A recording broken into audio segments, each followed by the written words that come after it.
नमस्कार, मैं संदीप तिवारी।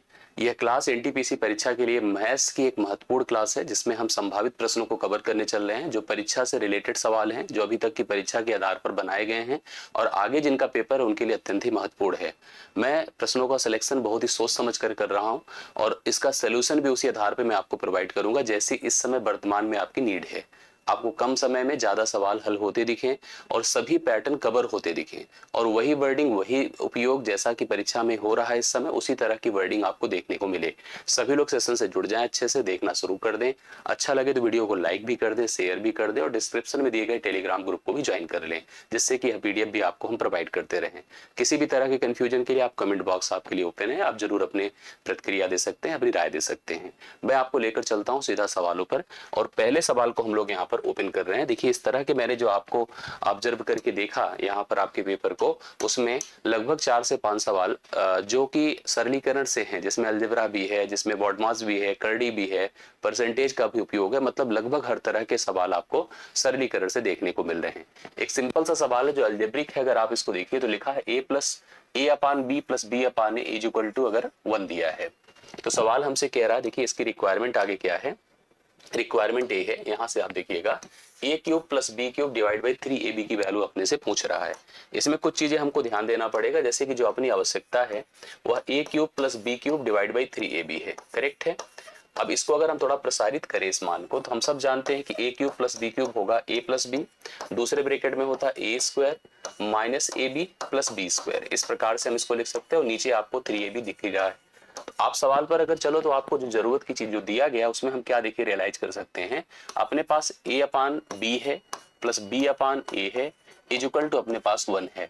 हम यहाँ से वैल्यू सब्स्टिट्यूशन पर भी जा सकते हैं, मतलब ऐसी वैल्यू का सिलेक्शन कर ले a और b का जिसको जोड़ने के बाद यहाँ पर 1 आए तो वह भी उपयोग में लाया जा सकता है, उसके आधार पर भी आंसर निर्धारित हो सकता है।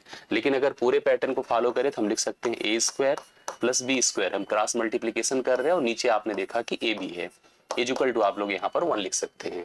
तो इससे हम क्या अंदाजा लगाएंगे कि ए स्क्वायर प्लस बी स्क्वायर का मान किसके बराबर होगा, ए बी के बराबर होगा। अगर ए स्क्वायर प्लस बी स्क्वायर का मान ए बी के बराबर होगा तो यह वैल्यू आपकी क्या हो जाएगी, ए बी हो जाएगी। मतलब देखिए इस हिस्से को थोड़ा सा हल करिए तो आपको क्लियर होगा। यहाँ पर मैं ए प्लस बी लिखा रहूंगा, कोई दिक्कत की बात नहीं है। दूसरी तरफ अगर हम ए स्क्वायर प्लस बी स्क्वायर की जगह ए बी लिख दें और माइनस ए बी है और नीचे अपने पास 3ab है ही है, इसमें कोई दिक्कत की बात तो है नहीं, यह वैल्यू 0 हो जाएगी। और 0 किसी के साथ मल्टीप्लाइड होता है तो 0 ही हो जाता है, 0/3ab हो जाएगा। और ऊपर अगर 0 है, किसी भी भिन्न की बात मैं कर रहा हूं, ऊपर अगर 0 है नीचे कुछ भी है तो इसका मान हमेशा निर्धारित आपका 0 ही होगा। तो डी ऑप्शन आप लोग इसके लिए राइट सोल्यूशन लगाएंगे। देखने में कंफ्यूजन होती है ऐसे सवालों के लेकर के, लेकिन अगर आप थोड़ी सी क्लैरिटी दिखाओ, थोड़ा कॉन्फिडेंस दिखाओ तो सवाल इजीली हल हो जाता है। तो सवाल आपका एक है और ऑप्शन इसका डी है, 0 इसके लिए राइट सोल्यूशन आप सभी लोग उतार सकते हैं। पहला सवाल डन होता है। दूसरे पर भी सरलीकरण ही हमने रखा है, सिंपल सरलीकरण। देखिए क्या लिखा है, 9 डिवाइड बाई 9 है, का लिखा है, का को मैं आपको समझाता हूँ इसका उपयोग कैसे करना है। प्लस 9 है और इधर चले आइए तो फिर 9 डिवाइड बाई 9 है, गुड़े 9 है, प्लस 9 है, करेक्ट है। इस तरह का सवाल है। तो सवाल देखो कैसे डन होता है। हम लोग यहाँ पर बॉडमास का नियम अप्लाई करते हैं तो पहले ब्रैकेट से हल किया जाता है, फिर ओ का मतलब होता है आप, आपको हिंदी में का कहा जाता है, जो आप कर रहे हो का जो उपयोग होता है गुणे से ही किया जाता है, लेकिन इसको डिवीजन से पहले प्रायोरिटी दी जाती है। देन डिवीजन, देन मल्टीप्लिकेशन होता है, देन एडिशन होता है, देन सब्ट्रैक्शन होता है, यह प्रक्रिया डन होती है। अगर इसका सोल्यूशन करना थोड़ा ध्यान देना पड़ेगा आपको, पहले भाग नहीं कर सकते हैं कि एक कर दें, पहले इसका गुणा करिए। 9×9 = 81 होगा। अब इसको हम 9×9 = 81 मतलब 9/81 लिखेंगे, करेक्ट है ना। देखिए यहाँ पर 9 क्या लिखेंगे, 81 प्लस आपके सामने 9 है, दिख रहा है, तो यहाँ पर 1 होगा, ये 9 होगा। तो कुल मिला के ऊपर का हिस्सा 9×9 = 81 एक 82/9 हो जाएगा। आप इसको हल कर डालिए, 1/9 को अगर 9 में जोड़ते हैं तो 9×9 = 81 एक 82/9 होगा। नीचे चले आए, यहाँ पहले भाग देना होगा, 1 होगा, 1 का 9 से गुणा होगा, प्लस 9 होगा, मतलब नीचे का हिस्सा 18 हो जाएगा। तो कुल मिला के ऊपर 82 है आपके पास और नीचे अपने पास 9 था और अभी 18 आ ही चुका है, अभी 18 आ चुका है। अब थोड़ा सा कैलकुलेशन पर चलते हैं, देखिए कैसे क्या सोल्यूशन होगा। 2 से 41 हो जाएगा, दोनों 18 होता है, ऊपर 41 होगा और नीचे 81 होगा। तो 41/81 देखिए डी ऑप्शन में इसका भी सोल्यूशन आपके सामने है, आप लोग डी ऑप्शन इसका राइट सोल्यूशन हल कर सकते हैं। Second question D option 41/81 right solution आप लोग लिख सकते हैं। तीसरे पर आ जाइए, त्रिकोणमिति एक सवाल जो बेसिक पैटर्न पर है, इसका उपयोग आपको दिख रहा है तो इसलिए इस पर भी ध्यान देने की आवश्यकता है। सवाल क्या कहता है, 2 sin theta is equal to 5 cos theta है। 5 cos थीटा है। अपने को जो फाइंड करना है sin theta plus cos theta, ठीक है, divide by sin theta minus cos theta, sin theta minus cos theta, इसकी वैल्यू अपने को निर्धारित करनी है। आइए देखिए, इसके लिए मैं आपको कुछ चीजें जो बता रहा हूँ उसको ध्यान से समझिएगा। सबसे पहले इसको लिखो sin theta divide by cos theta is equal to आप लिख सकते हैं 5/2, करेक्ट है। और यहां से हम सब जानते हैं क्या होता है tan थीटा। वैसे मैं आपको बता दूं कि बिना किसी कंफ्यूजन के आप साइन की जगह 5 और कॉस की जगह 2 रख करके सोल्यूशन कर सकते हैं। तो अगर हम ऐसे रख लेते हैं ना तो भी देखिए आंसर अपना सेट हो जाएगा। इसकी जगह अगर 5 रख दूं प्लस यहाँ पर 2 कर दूं, यहाँ पर ऐसे 5 रख दो माइनस 2 कर दो, 5 से 2 होता है 7 और ये 3 होता है, तो 7/3 देखिए डायरेक्टली आंसर आ रहा है। लेकिन अगर कंफ्यूजन है, थोड़ा बहुत और समझना चाहते हैं तो इसे 5/2 करिए। एक त्रिकोणमिति का जो बेसिक होता है वो होता है समकोण त्रिभुज। समकोण त्रिभुज में 90 डिग्री के सामने जो होता है कर्ण होता है, और कोण अगर आपने थीटा यहाँ लिया है तो ये आपका परपेंडिकुलर होगा, ये बेस होगा। ये आपका tan थीटा हमेशा परपेंडिकुलर अपान बेस का रिलेशन जनरेट करता है। अर्थात अगर यह 5 होगा तो यह आपका कितना हो जाएगा, 2 हो जाएगा। इस आधार पर यहाँ पर √5 का वर्ग 25 4 29, मतलब यहाँ पर 5 का वर्ग 25 प्लस 2 का वर्ग 4, 25 4 29 का वर्गमूल तो कर ही नहीं सकते, तो इस हिसाब से वैल्यू आएगी। अब इसका सोल्यूशन अगर इसके आधार पर हम लोग प्लान करते हैं जैसे किया है, तो हम क्या लिख सकते हैं बताइए। sin थीटा जो होता है वो होता है परपेंडिकुलर अपान हाइपोटेन्यूज, मतलब लंब बटे कर्ण, अर्थात हम 5/√29 लिखेंगे, ठीक है, 5/√29 लिखेंगे। इसी प्रकार से cos की बात करो तो बेस अपान हाइपोटेन्यूज होता है, 2/√29 कर दिया, ठीक है, वही बात हो गई जैसे यहाँ पर था, सेम वही चीज 5/√29 और माइनस 2/√29। तो आपको इतना ज्यादा देखिए सब में √29 नीचे है, तो वही बात जो यहाँ पर हम पहले से कर चुके थे, यही राइट सोल्यूशन, इसका सी ऑप्शन आपको देखने को मिल जाएगा। आपको इधर उधर करने की और परेशान होने की जरूरत बिल्कुल भी नहीं है। डायरेक्टली आंसर उठाइए, डायरेक्टली इसकी वैल्यू उठाइए जो रेशियो से है, क्योंकि दोनों का डिनोमिनेटर सेम है, इसलिए कंफ्यूजन नहीं है। अगर डिनोमिनेटर सेम ना होता दोनों का, कहीं पर tan होता कहीं पर कोसेक होता तो प्रॉब्लम होती, तब आपको इस तरह से लेकर के वैल्यू का उपयोग करना होता। नहीं तो अभी तो फिलहाल हम ऐसे डायरेक्टली आंसर कर सकते हैं। तो थर्ड क्वेश्चन राइट सोल्यूशन त्रिकोणमिति का है, 7/3 आप लोग रिवाइज कर सकते हैं, ले सकते हैं। ये वर्ग अंतराल वाला क्वेश्चन देखने को मिल रहा है, इसलिए इस पर मैंने आपको सोल्यूशन दिया। आप लोग मोड का वर्ग अंतराल वाला सवाल जरूर देखिए। एक बारंबारता बंटन है, ध्यान से रखिएगा, के लिए जो बहुलक होगा उसका मान यम है। तो उसने कहा जो बहुलक मतलब जेड से डिनोट किया जाता है, दिस इज यम। तो निम्नलिखित में कौन सा कथन सत्य है, मैं आपको बता दूं। बहुलक हमेशा किसको प्रेफर करता है पता है, जिसकी बारंबारता सर्वाधिक होती है। अगर हम बारंबारता का मतलब आने वाले आंकड़े, जैसे 0 से 5 के बीच 10 आंकड़े आते हैं, 5 से 10 के बीच 15 आंकड़े आते हैं, 10 से 15 के बीच 30 आंकड़े आते हैं, सर्वाधिक आंकड़े जो आ रहे हैं इसमें आ रहे हैं, वो कौन सा ग्रुप है बताइए, 15 से 20 है। तो इसका मतलब जो अपना बहुलक होगा, जब इसको हम बनाते हैं ना तो हिस्टोग्राम से इसका सोल्यूशन किया जाता है। इसके लिए फार्मूला भी लगता है, अगर आप बहुलक कैलकुलेट करिए तो बहुलक का फार्मूला क्या होता है पता है, Z is equal to L0 plus F1 minus F0 divide by 2F1 minus F0 minus F2 into I. ये फार्मूला अप्लाइड होता है। अब इसको लगाना मतलब समझना सारी चीजों को। ये सबसे पहले मॉडल क्लास निकालनी होती है। मॉडल क्लास का मतलब ऐसी क्लास जिसकी बारंबारता सर्वाधिक है। अब इसकी लोअर लिमिट 15 है, प्लस F1 माइनस F0, इसकी फ्रीक्वेंसी को F1 कहते हैं, इसके पहले की F0 कहते हैं, इसके बाद की F2 कहते हैं। सारी चीजें सब्स्टिट्यूट करेंगे तो 15 के ऊपर जाएगा, लेकिन 20 से नीचे ही रहेगा, 20 के ऊपर नहीं हो सकता।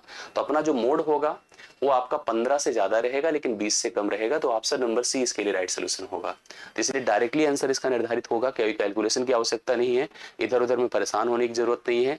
हिस्टोग्राम से इसका सोल्यूशन होता है, बट ऐसे सवालों को आप डायरेक्ट आंसर कर सकते थे कि बहुलक अपना हमेशा सबसे बड़े ऑब्जर्वेशन, सबसे बड़ी फ्रीक्वेंसी से कनेक्ट करता है और उसके वर्ग अंतरालों के बीच में ही लाई कर रहता है, उसी में स्थित रहता है। तो इसलिए आपको इधर उधर ना जाकर के सीधा 15 और 20 के बीच का आंकड़ा आपको बताना है, यही आपका बहुलक होगा।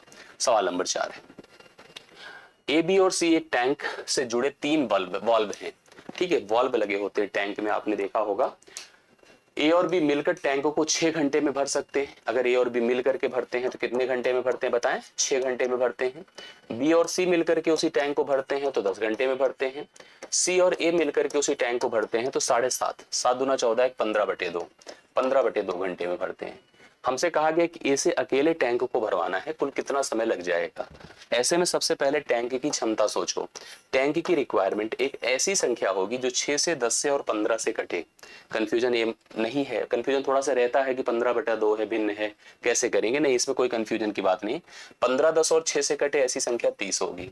प्रत्येक की यूनिट समय में पानी डालने की, भरने की जो कैपेसिटी है या कह सकते एफिशिएंसी है, 6×5 = 30 या 5 लीटर पानी हर घंटे में। घंटे की बात है, यस, यह 3 लीटर पानी हर घंटे में, जबकि यह 15 दूना 30, 2 दूना 4, 4 लीटर पानी हर घंटे में। अब यहाँ पर जब सबको मिलाते हैं तो ए का उपयोग भी 2 बार है, बी का भी 2 बार है, सी का भी 2 बार है, तो हम लिखे ट्वाइस ए प्लस बी प्लस सी। और यहाँ पर कितना बताएं, यहाँ पर 4, 3, 7, 5, 12 है, 12 है। अब अगर हम नेचुरल एफिशिएंसी की बात करें तो नेचुरल एफिशिएंसी क्या हो जाएगी पता है, 2 से इसको भाग दे दें, घटा भाग कर दें, तो यहाँ पर 6, अर्थात 6 लीटर पानी हर घंटे डालेगा। 6 लीटर डालेगा तब जब तीनों है, मतलब तीनों की अगर हम नेचुरल कंबाइंड क्षमता की बात करेंगे तो कंबाइंड क्षमता तीनों की 6 लीटर पानी हर घंटे में डालने की है। मुझे भरवाना किससे है, केवल ए से, समझ रहे हैं। तो मुझे बी और सी को चेक करना पड़ेगा, उसकी एफिशिएंसी क्या है, पता चला बी और सी की एफिशिएंसी 3 की है। अगर बी और सी की एफिशिएंसी 3 की है तो कंबाइंड 6 की है, तो ए की एफिशिएंसी हर घंटे में 6 लीटर पानी डालने की है। और पूरी टंकी की रिक्वायरमेंट कितनी है, 30 है। 30 को मैंने 6 से भाग किया, 6×5 = 30 होता है। अब यहाँ पर देख लीजिएगा, सवाल यही हमसे कहता है कि पूरा भरने में कुल कितना समय लग जाएगा। अकेला ए उस पूरी टंकी को भरने की कोशिश कर रहा है। एक चीज देखिए, यहाँ पर ए की जो कैपेसिटी है, जो 6 हमने लिखा था, 6 तो कंबाइन थी, इसकी कैपेसिटी नहीं, एफिशिएंसी इसकी 3 की है। तो 3 से अगर यह भाग करेगा तो 10 घंटे लगेंगे अकेले ए को उस टंकी को भरने में। तो ऑप्शन नंबर ए सवाल का राइट सॉल्यूशन हो जाएगा। आप सभी लोग देख सकते हैं, कंफर्म कर लीजिएगा। बी और सी की एफिशिएंसी 3 है तो ए की एफिशिएंसी भी 3 ही होगी ना, मिला के, क्योंकि 6 की है। तो 3 से हमने क्या किया, 30 को भाग किया, तो हमारे पास 10 घंटे का वक्त आ रहा है बनकर के। 5वां सवाल डन होता है। एक दुकानदार दाल को 20% के लाभ पर बेचता है, प्रॉफिट लॉस का सवाल है। वह 1 किलोग्राम की जगह पर 900 ग्राम वजन का भी उपयोग करता है। ये बेईमान दुकानदार का सवाल है। उसका कुल लाभ प्रतिशत ज्ञात करो, बताओ क्या होगा।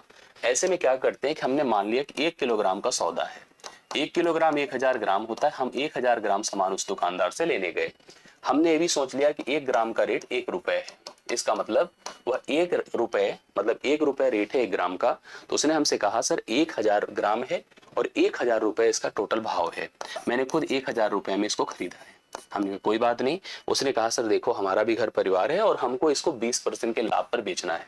हम एकदम तैयार थे, हमने कहा कोई बात नहीं, आप 20% का लाभ ले लो। तो 20% का लाभ दिया तो 1200 रुपए मैंने उसको पकड़ा दिया, करेक्ट। वो हम खुश होकर चले आए, लेकिन बाद में हमें किसी ने बताया भैया आप तो नुकसान में आ गए। कैसे नुकसान में? यह है कि उसने 1 किलोग्राम सामान आपको दिया ही नहीं था, उसने तो हमको केवल 900 ग्राम सामान दिया था। अब 900 ग्राम सामान का मतलब उसकी इस सामान पर लागत कितनी रही होगी, 900 रुपए रही होगी। वो हमसे झूठ बोल करके 900 रुपए वाले सामान को 1000 रुपए बताकर 1200 रुपए में बेच रहा है। ठीक है, तो अब हम समझ गए कि उसको फायदा यहाँ ज्यादा हुआ है। कितना फायदा हुआ, 2 जीरो ऐसे खत्म कर दिया। 3 तिया 9 होता है, 3 चौके 12 होता है। 3 से 4 होना, एक फायदा है 3 पर, तो 1 गुणे 100 बटे हम 3 करेंगे 33 सही 1/3 पर। जो आपको दुनिया को दिखाया जा रहा था कि वह केवल 20% के लाभ पर बेच रहा है, रियलिटी में उसने 33 सही 1/3% का लाभ अर्जित किया है। ऑप्शन नंबर 20 सवाल के लिए राइट सोल्यूशन बनेगा। 6वां सवाल डन होता है। 7वें पर आ जाइए। किसी घड़ी को 10% के लाभ पर जब बेचा जाता है और उसे 5% कम मूल्य पर अगर खरीदा गया होता है, सवाल पैटर्न को ध्यान रखिए, तो 20% के लाभ पर बेचा जाता तो 280 रुपए अधिक प्राप्त होता। बहुत बढ़िया सवाल होता है। एक घड़ी की लागत है, लागत का मतलब दाम, ठीक है, ऐसे लिखते हैं सीधा सीधा क्रय मूल्य, हाँ। और इसको बेचा जाता था। दुकानदार है, घड़ी को अभी तक खरीद करके कैसे बेचता था, खरीदता था 10% के लाभ पर बेचता था, 110 में बेचता था। 100 ऐसा आंकड़ा होता है जिसको आप लोग मतलब ऐसे अप्लाई कर लीजिए कि वह सबके लिए एकदम यूजफुल हो जाता है। 100 में खरीदकर 10% के लाभ 110 में बेचता था। अगर वह आपकी बार थोड़ा व्यवस्था करके थोक विक्रेता से इसी घड़ी को 5% कम में खरीद कर लाए, अर्थात 95 में ही खरीद कर लाए, और 95 में खरीद करने लेने के बाद उसने अपने ग्राहक से 20% का लाभ लिया, तो 20% का लाभ मतलब 10% 9.5 होगा, 20% 9 दूना 18, 19 होगा, 19 जुड़ेगा। आप चेक कर लीजिएगा 20% कैसे आएगा। 20% का मतलब 1/5, 19 × 5 = 95, 19 जुड़ा तो 9 × 5 = 14, 9 × 1 = 10, 11, 114 में बेचा। कितना देखिए बढ़कर दे रहा है, ये 4 रुपए बढ़कर ले रहा है, लेकिन इस 4 की तुलना किससे करोगे, 280 से, 280 से। तो अगर 4 बराबर 280 है तो 1 बराबर कितना होगा, 70 होगा, 70 70 हो गया। समझ में आ रही बातें। लागत क्या थी, क्रय मूल्य 100 रुपए थी, तो 100 से हम इसका गुणा कर देंगे, तो 7000 रुपए उस घड़ी की लागत थी, जो कि ऑप्शन नंबर ए में दिया है इस सवाल के लिए। अब आपसे अगर ये पूछता कि पहले घड़ी कितने में बिकी थी, अब घड़ी कितने में खरीदी गई है, तो एक का मान जब निकल गया तो आप किसी से भी गुणा करके कोई भी वैल्यू को निर्धारित कर सकते हैं। 7वें सवाल का राइट सोल्यूशन 7000 है, in option number A. Correct answer आपको ऑप्शन नंबर ए में दिख रहा है। ठीक है। एक क्रिकेटर द्वारा अपनी 99 पारी में बनाए गए रनों का औसत भी 99 है। उसने अब तक कुल 99 पारी खेली और 99 के औसत से रन बनाया। अपनी 100वीं पारी खेलने जा रहा है, मतलब बहुत बड़ा कीर्तिमान होता है, एक पारी बढ़ाने जा रहा है, तो उसे कितना रन बनाना है जिससे कि 100वीं पारी के बाद उसके रनों का औसत भी एक बढ़ जाए, अर्थात 100 हो जाए। आइए मैं समझाता हूं। देखिए मैंने लिखा पारी, ठीक है, और मैंने लिखा औसत। अभी तक उस बल्लेबाज ने कुल 99 पारी खेली थी, करेक्ट, और 100 के औसत से, सॉरी 99 के औसत से रन बनाया था, 99 के औसत से। अब उसने कहा कि हम एक पारी अब आ रही है जो उसके जीवन की बड़ी महत्वपूर्ण पारी होगी, पारियों की संख्या 100 हो गई। वह चाहता है कि उसका औसत भी एक बढ़ जाए, एक बढ़ जाए और 100 हो जाए, यही चाहता है। इसके लिए उसे उस पारी को कितना, मतलब उस पारी में कितने रन जोड़ने होंगे, आइए देखते हैं। पुराना औसत लीजिए, नई संख्या के पास आइए, जो ये वृद्धि है इस वृद्धि को इससे गुणा करिए, ठीक है, इस वृद्धि को इससे गुणा करिए, और यहाँ पर 100 हुआ, 100 को जब मैं इससे जोड़ूंगा तो जाकर आएगा 199।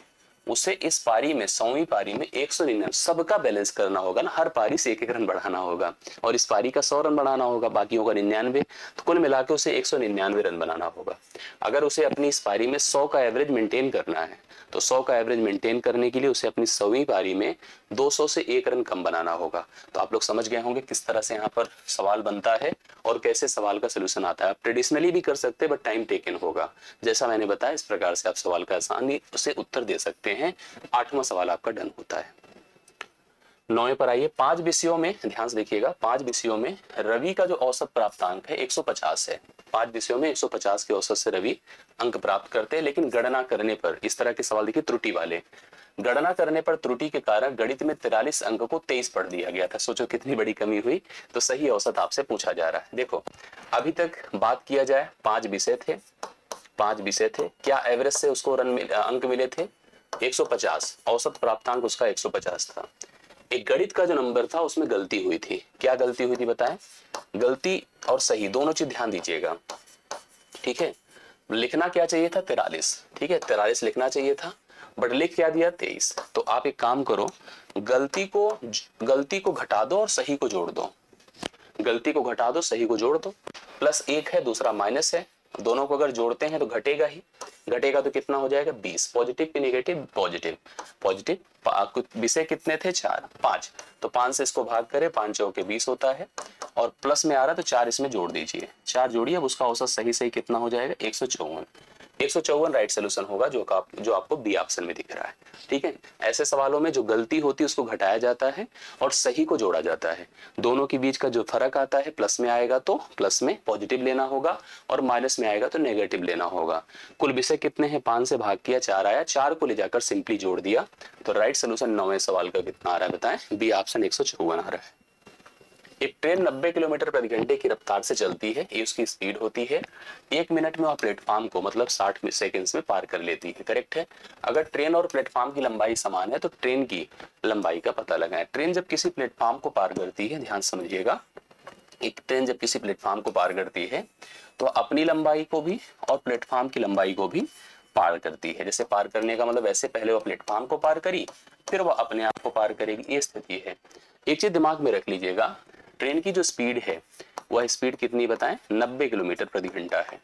और उसने क्या किया, सबसे पहले 1 मिनट में एक प्लेटफॉर्म को पार किया, ठीक है। जब रेलगाड़ी किसी प्लेटफॉर्म को पार करती है तो अपनी भी लंबाई और प्लेटफॉर्म की लंबाई दोनों को पार करती है। ऐसे में अगर रेलगाड़ी की लंबाई l थी तो प्लेटफॉर्म की लंबाई भी l थी, तो जुड़कर दोनों 2l हो गया। कितना हो गया? 2l हो गया।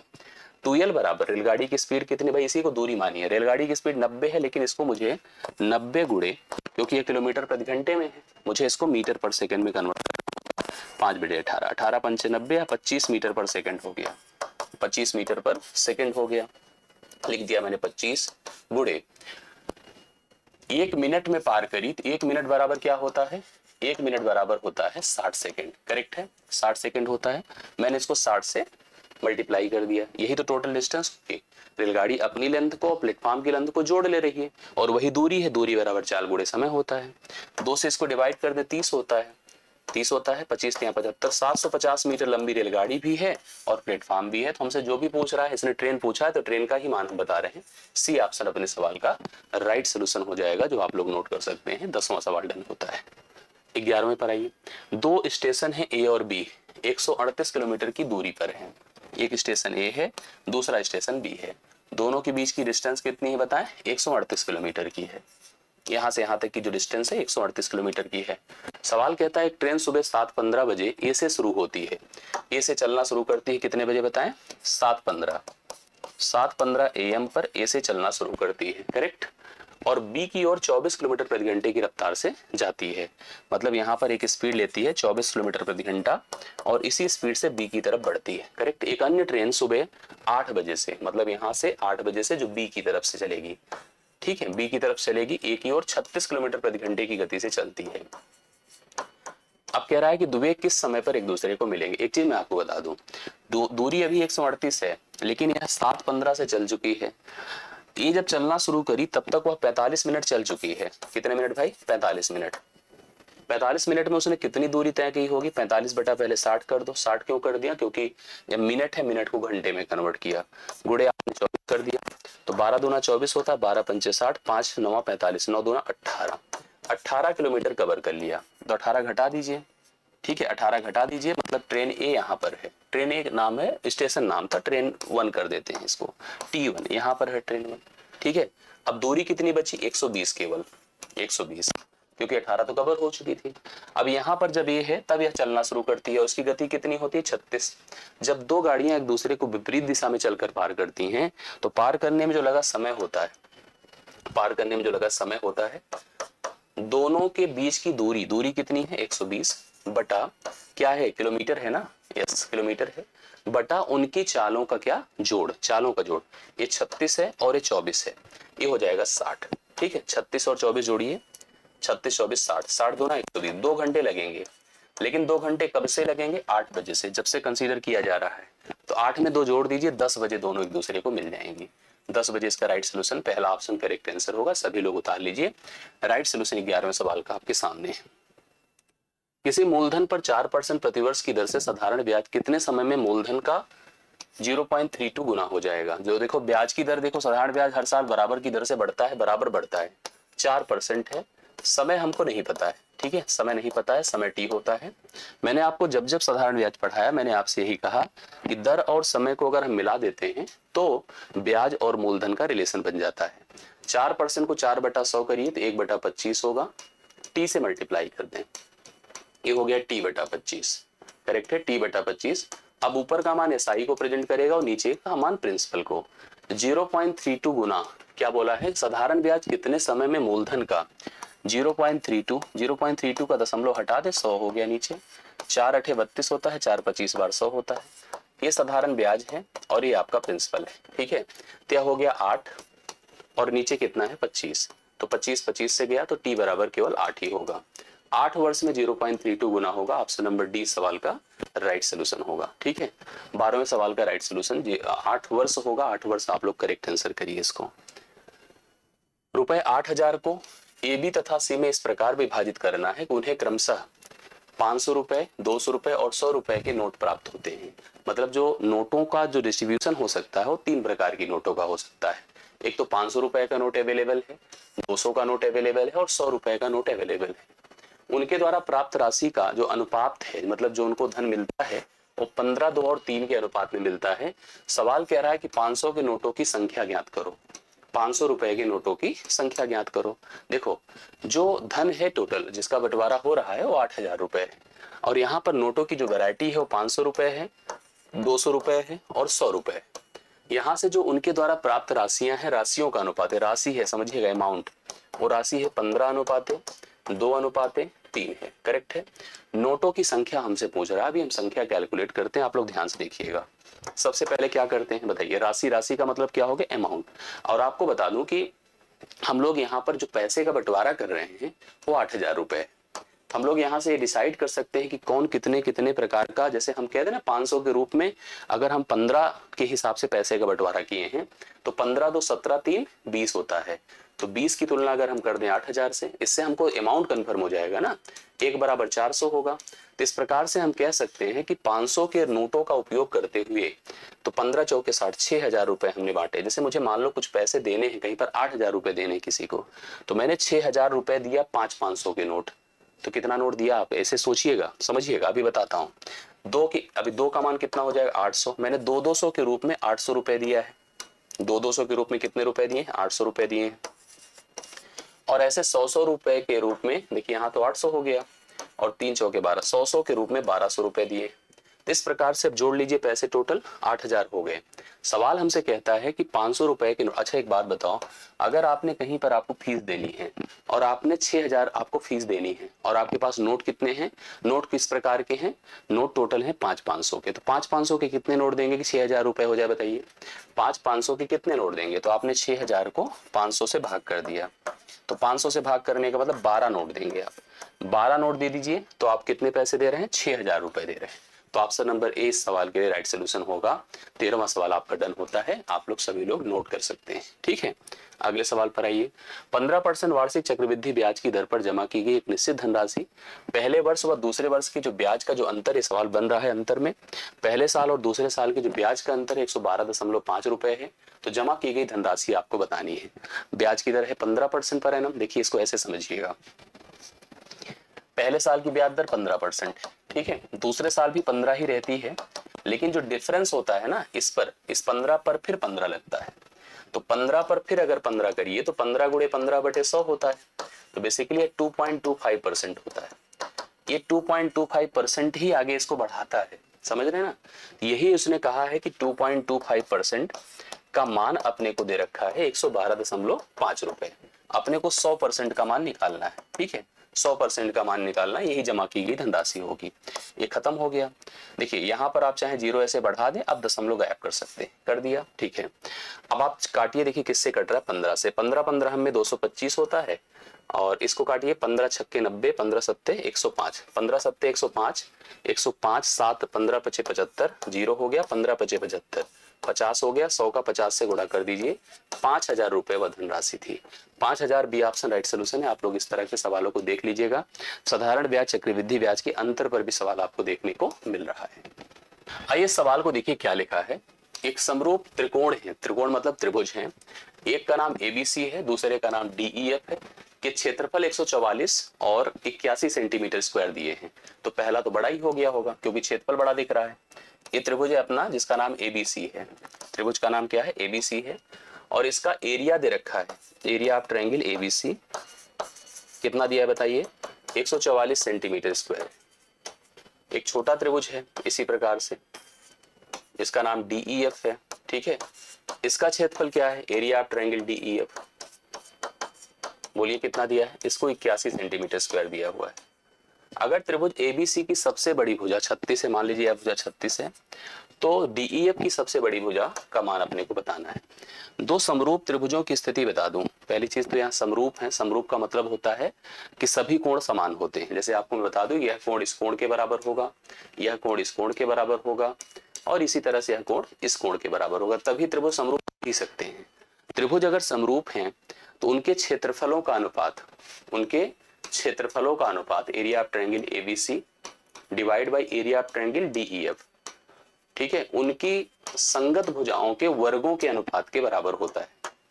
अगर एक भुजा अपनी 36 है, एक भुजा 36 है बटा, यहां पर अगर इसको हम x कर दें तो x है, इसका होल वर्ग इसके बराबर होगा। इसका क्षेत्रफल 144 दिया है, इसका 81 दिया है, अगर इसका हम वर्गमूल कर दे तो यहां से खत्म हो जाएगा, तो 36 बटा आपका x हो जाएगा।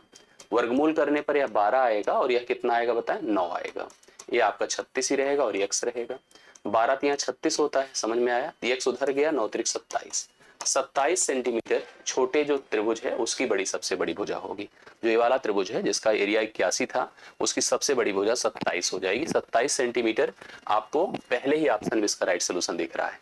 तो समरूप त्रिभुजों के क्षेत्रफलों का अनुपात उनकी संगत भुजाओं के वर्गों के अनुपात के बराबर होता है। अगला सवाल, तीन अलग अलग रास्तों की क्रॉसिंग पर ट्रैफिक बत्ती है, तीन अलग अलग सिग्नल्स हैं, उनकी क्रॉसिंग पर ट्रैफिक की बत्ती है 48, 72 तथा 108 सेकंड। एक बल्ब 1 है, एक बल्ब 2 है और एक बल्ब 3 है। स्थिति है कि यहाँ 48 सेकंड बाद जलती है, बदलती है, और यह आपकी 72 सेकंड बाद बदलती है और यह 108 सेकंड बाद बदलती है। करेक्ट है।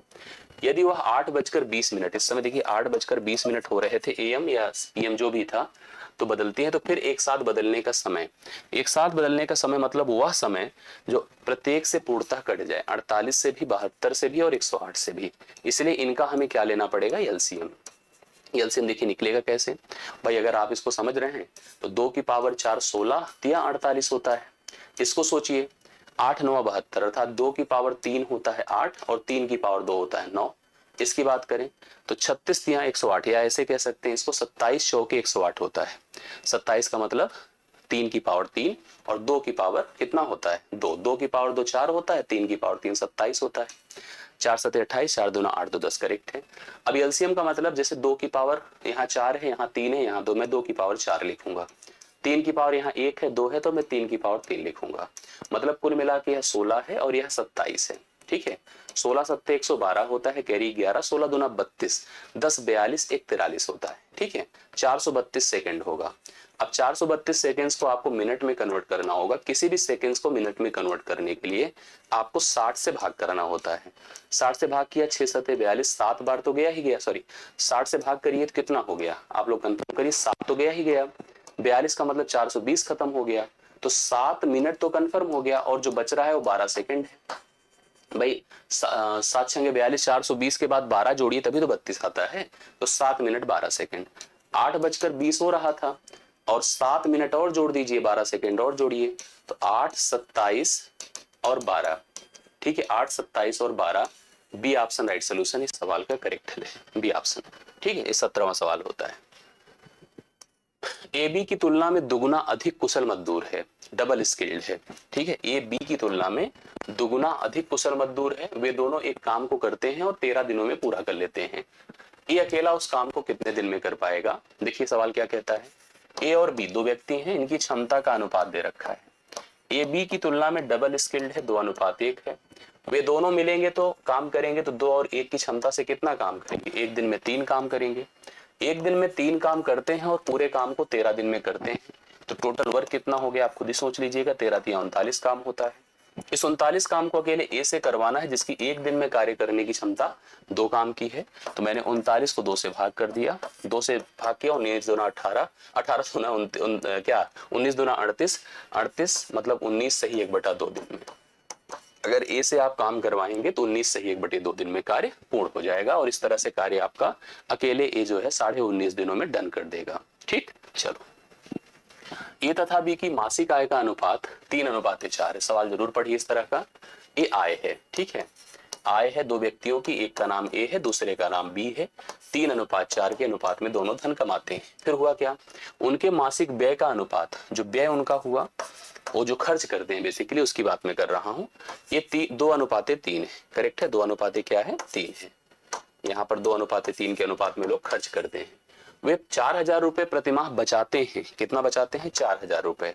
ए भी 4,000 बचाता है और ए भी 4,000 बचाता है, दोनों 4-4 हजार बचाते हैं। हम माइनस क्यों कर रहे हैं, आय में से बचत घटा दो व्यय होगा, आय में से व्यय घटा दो बचत होगा, एक ही बात होती है। इसको समीकरण से भी कर सकते हैं, आय को 3x और 4x मान के 4-4 हजार घटा के बराबर 2/3 कर दो, आपको x का मान मिल जाएगा, उससे हम किसी की भी आय निकाल सकते हैं। इसका एक बहुत बढ़िया तरीका, क्योंकि देखो जो बचत हो रही है दोनों की वो समान हो रही है, मतलब जो अंतर है वो समान है, तो हम ये भी चेक करते हैं क्या अनुपातिक अंतर भी सेम है। यस, 3 से 2 हो रहा है, 4 से 3 हो रहा है, एक का अंतर है, एक का अंतर, एक बराबर तुरंत 4,000 कर दीजिए। अगर नहीं होता है तो इसको दूसरे स्तर पे सोचना होता है, अगर इक्वल नहीं होता है तो इक्वल करना होता है अपने को। अब पूछा क्या, बी की आय कितनी थी, बी का अनुपातिक हिस्सा 4 था, 4 बराबर 16,000, तो बी की इनकम कितनी थी, 16,000 थी, जो ऑप्शन नंबर आपको सी में दी गई है। ए की इनकम पूछता तो 12,000 हो जाता। इस हिसाब से जैसे पूछेगा उस हिसाब से आंसर करेंगे। लास्ट क्वेश्चन दे रहा हूं, दो वृत्तों के क्षेत्रफलों का अनुपात 4:7 है, उनकी त्रिज्याओं का, अगर एरिया का रेशियो दिया है सर्कल में, ठीक है, तो उनकी त्रिज्या का, ठीक है, उनकी त्रिज्या का उनके डायमीटर का, उनके सरकमफेरेंस का, सबका एक ही रेशियो होगा। अगर एरिया का रेशियो A1 और A2 है, त्रिज्या का भी ratio A1 root A1 root A2 होगा।